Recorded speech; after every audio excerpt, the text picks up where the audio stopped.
Hola, ¿qué tal la team? J'espère que vous allez tous très bien. Nous sommes lundi et nous sommes fériés. Logiquement, vous ne travaillez pas. Alors, je vous fais une petite vidéo assez rapide, quoique ça peut s'étendre parce qu'on va parler de tout l'effectif, presque tout l'effectif. On va dire, on va faire un rapide tour d'horizon de l'effectif avec un bilan du tiers de la saison et pas de la mi-saison, puisqu'on a tellement de trêves qu'on a largement le temps de faire des bilans à chaque fois. Et ça va être du bon ou du mauvais. Tour d'horizon, c'est le titre de la vidéo. Je vous mets la miniature. Voilà, n'hésitez pas à liker, à partager. N'hésitez pas à vous abonner pour ceux qui ne l'ont pas fait. Voilà, on est plus de 5, pas loin de 50% de pas d'abonnés, non abonnés sur ma chaîne qui regardent mes vidéos. Donc n'hésitez pas, si ça vous plaît le contenu, si vous voulez revoir d'autres vidéos, eh ben vous vous abonnez les amis. Allez, c'est gratuit, tu cliques en dessous. Allez. Alors, avant de partir sur les informations et sur l'article de la Provence qui nous montre ses notes, eh ben, on va envoyer quoi? L'intro du Xion.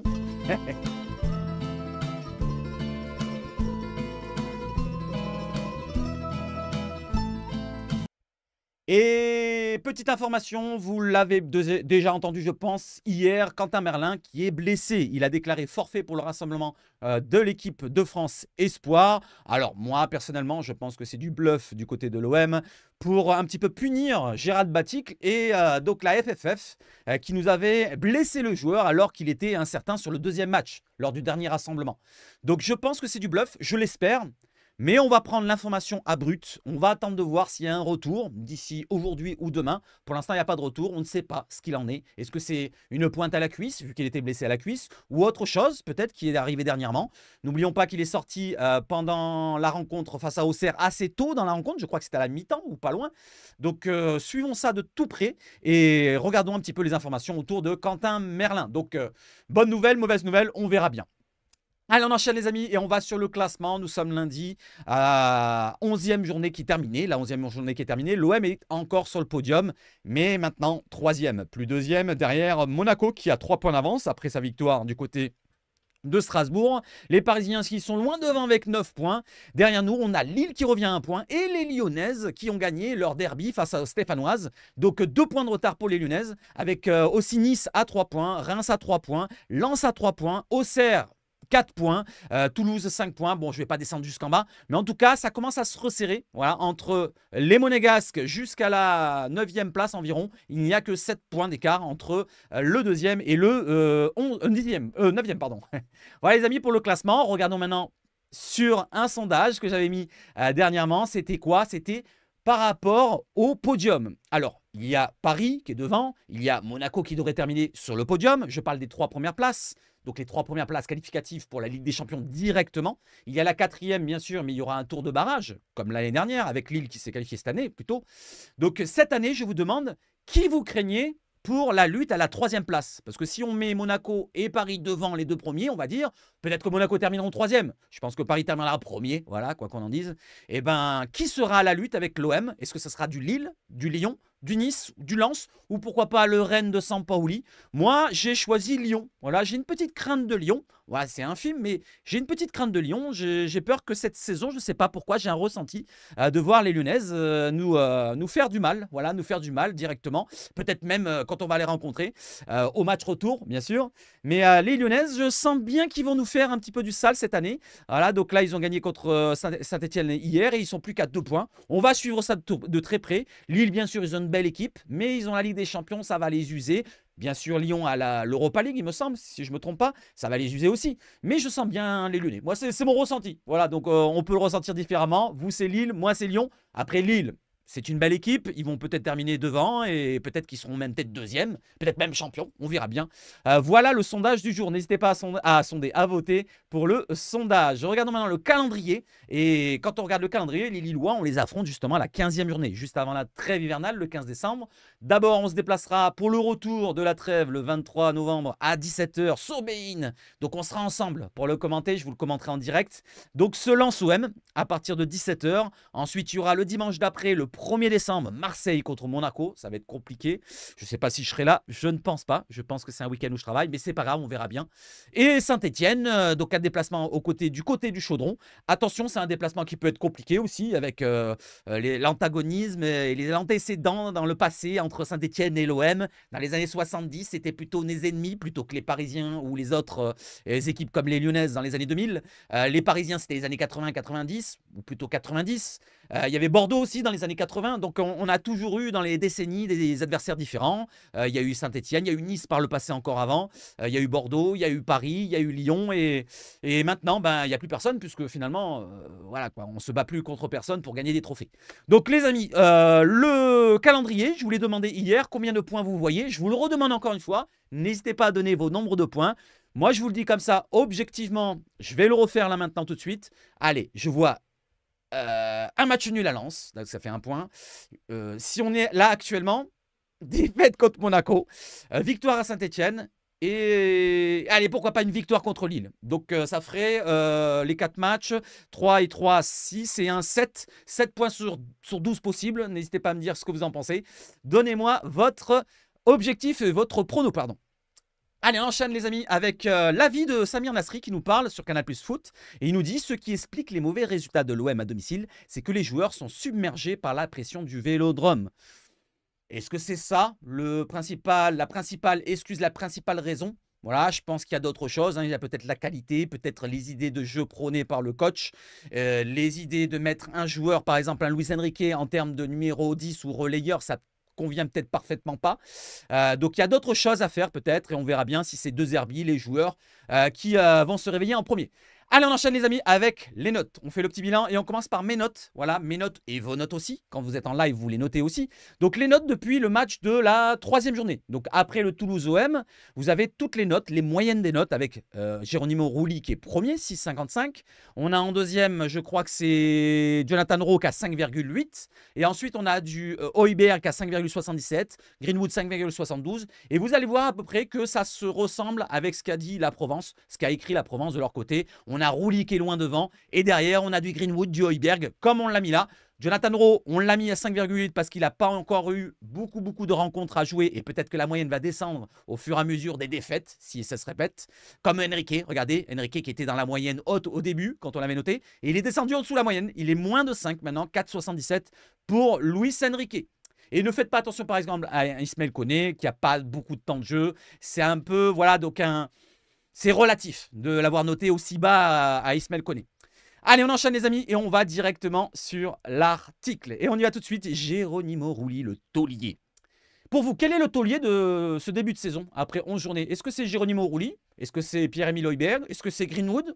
Voilà, certains vont avoir son propre taulier. Moi, je vais rester sur du Geronimo Rulli. C'est vrai que j'avais beaucoup appuyé sur Højbjerg. Mais donc, on voit bien que c'est Rulli qui tient la baraka. D'ailleurs, s'il n'était pas là, je ne sais pas si on aurait autant de points. Voilà. Allez, Geronimo Rulli, le taulier. Bilan, le premier trimestre de la compétition est terminé. Et il a été contrasté, autant collectivement qu'individuellement. Tour d'horizon des performances des Olympiens avec le gardien argentin en locomotive. Allez, je vous lis ça, je vous l'agrandis pour que vous arriviez à lire. Si vous voulez faire pause, n'hésitez pas. L'OM a bouclé le premier trimestre de Ligue 1 à la 3e place, dans les clous de son objectif initial, à savoir une qualification pour la prochaine Ligue des Champions. Sur le papier, c'est plutôt positif. Sur le terrain, c'est bien plus contrasté et irrégulier. Geronimo Rulli est la très bonne surprise du début de saison, tandis que Mason Greenwood et Pierre-Emile Højbjerg s'imposent aussi comme des cadres de l'OM. Tour d'horizon au tiers du championnat. Oui, tiers du championnat, 11 x 3, 33, il restera un match. Je bois un petit coup et on y va. Rulli, premier de la classe. Le dossier du gardien a été long à se conclure cet été. C'est vrai que dans le mercato, on voulait tous un Meslier. Enfin, beaucoup voulaient Meslier. Ensuite, il y a eu Brice Samba. Moi, j'étais plutôt basé sur du Brice Samba. Voilà, il connaît la maison, il connaît la Ligue 1, il parle français. Donc, c'était parfait. Il avait de l'expérience, c'est un très haut niveau. Donc, Brice Samba, ça ne m'aurait pas déplu. Après, Geronimo Rulli, ça a été une surprise. Il est arrivé comme ça, sur le dossier, comme ça, le dossier sur le bureau. Et ça s'est fait assez rapidement, pas trop cher. Et finalement, de ce qu'on voit, eh ben moi, j'en suis assez satisfait, même très satisfait de Geronimo Rulli. Je continue. Donc, entre vrai et faux départ de Paul Lopez à Com et grave blessure de Ruben Blanco, finalement, le Catalan est parti à Gérone. Geronimo Rulli, l'Ajax, et Geoffrey Delange de Go Ahead Eagles sont arrivés des Pays-Bas. Le champion du monde 2022 a mis tout le monde d'accord dès la première journée, à Brest, où il a stoppé un penalty.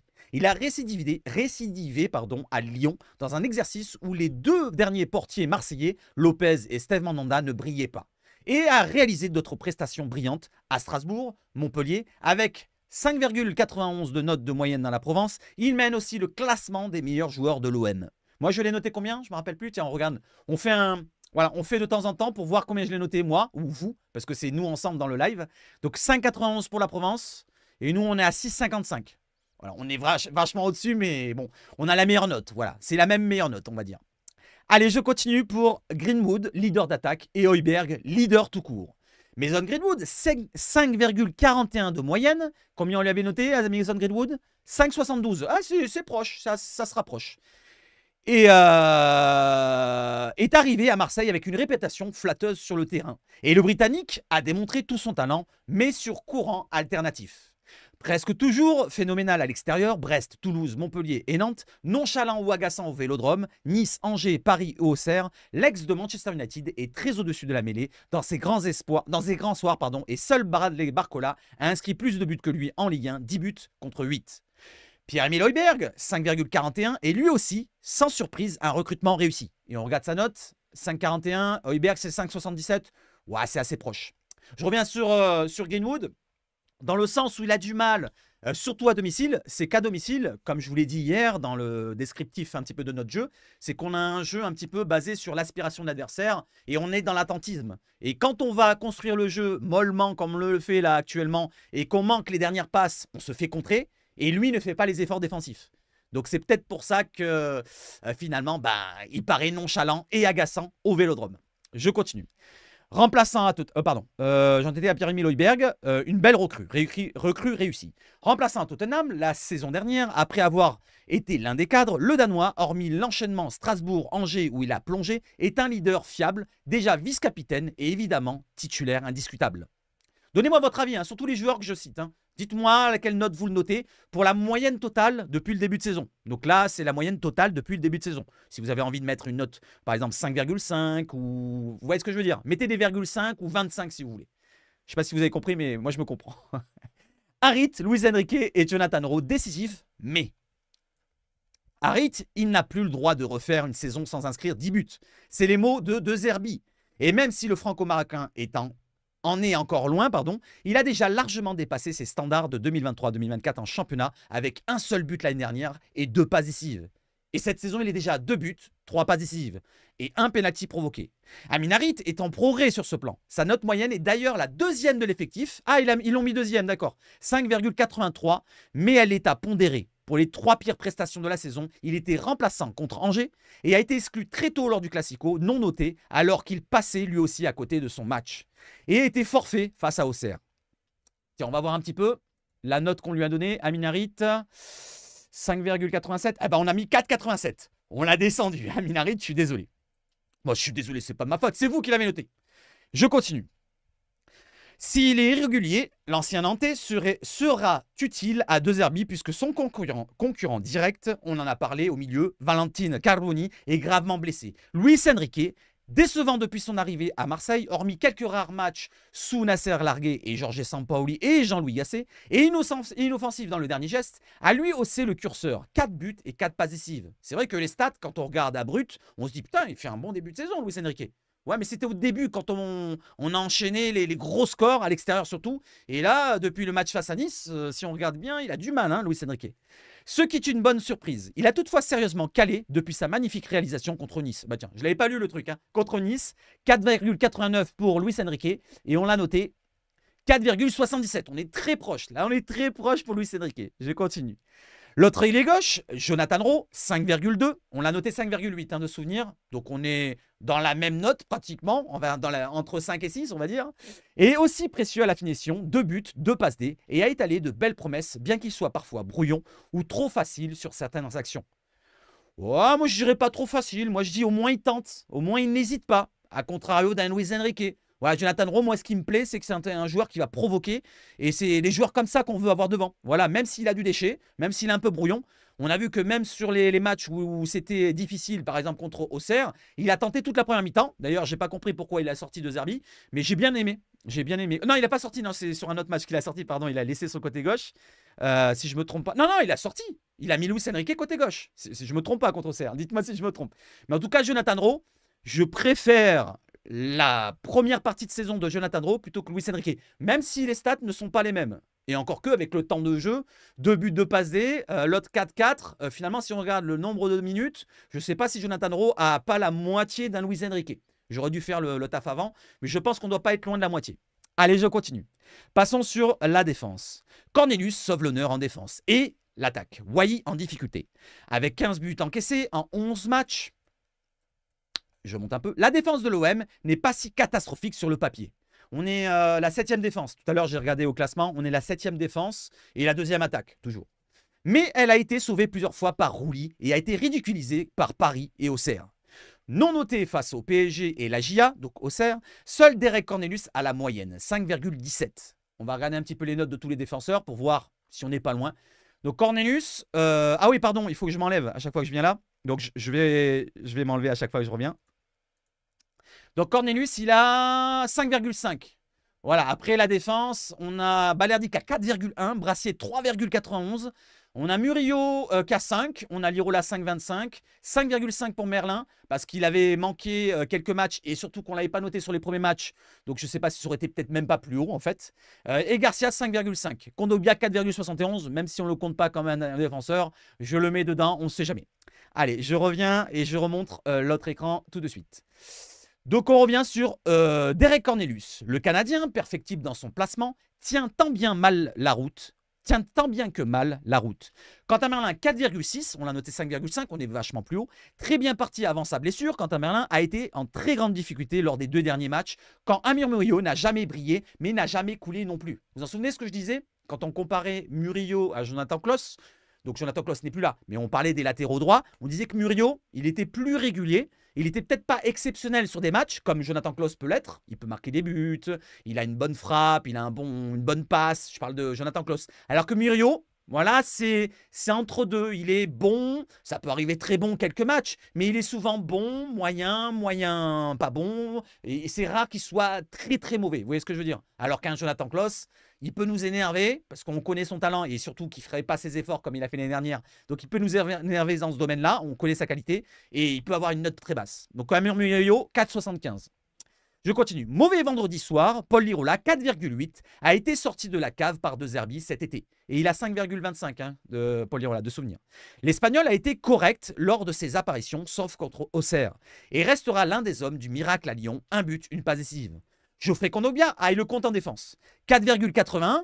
Attends, c'est pas la même note qu'on lui a donnée, Kondogbia? Ah, 4,71, on n'était pas loin. Pour l'instant, il n'y en a aucun qui est pile poil la même note. 4,71, 4,81, on n'est pas très loin. Kondogbia, 4,80, est lui trimballé entre milieu et défense et laisse une impression paradoxale, maîtrisant son sujet, Toulouse, Lyon ou passant au travers Paris et Nantes. Ils sont tous passés au travers contre Paris. Contre Nantes, degré moindre, il n'y a que lui, mais contre Paris, tout le monde. Excellent deuxième partie de la saison dernière.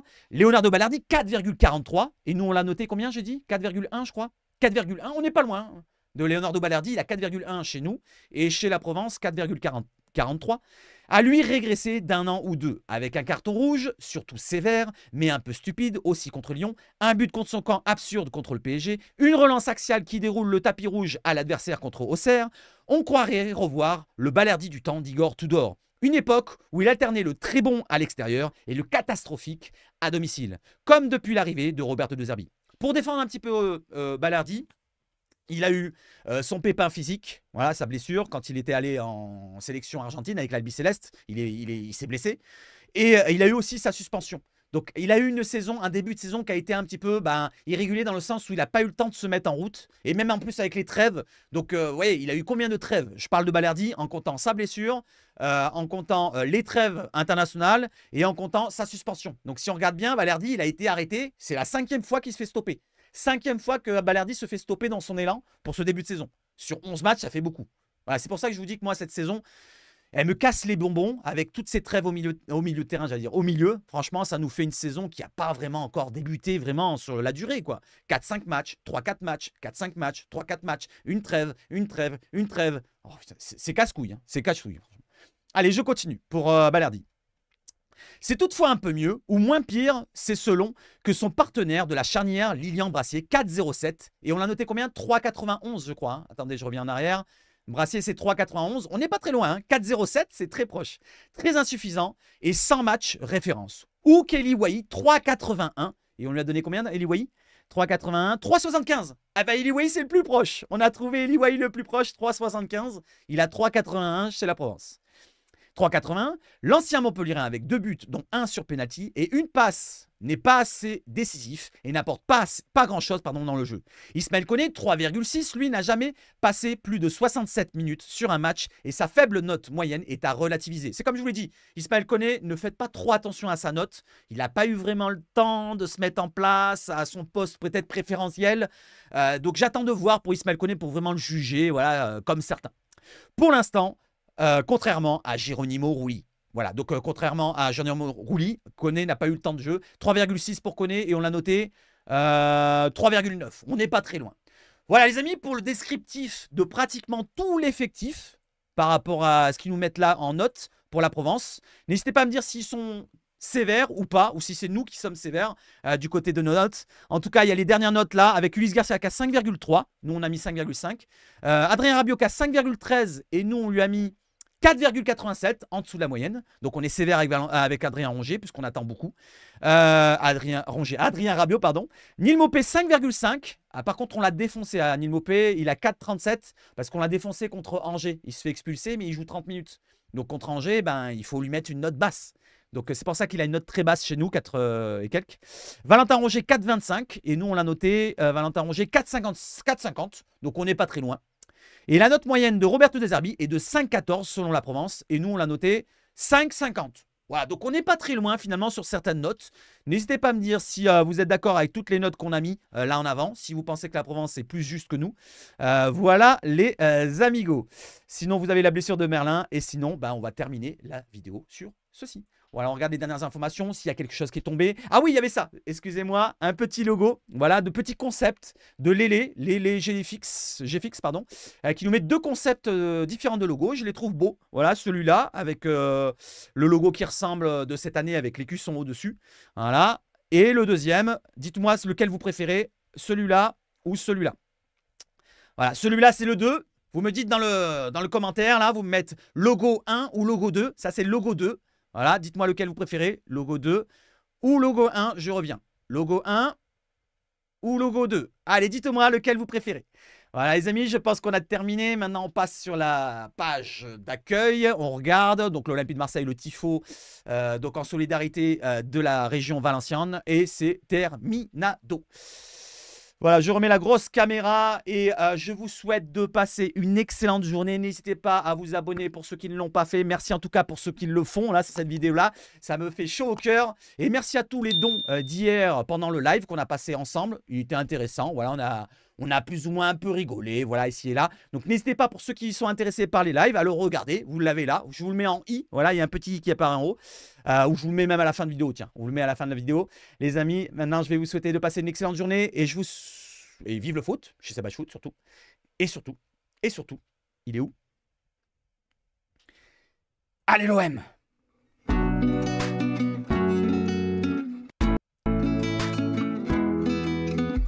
À domani peut-être!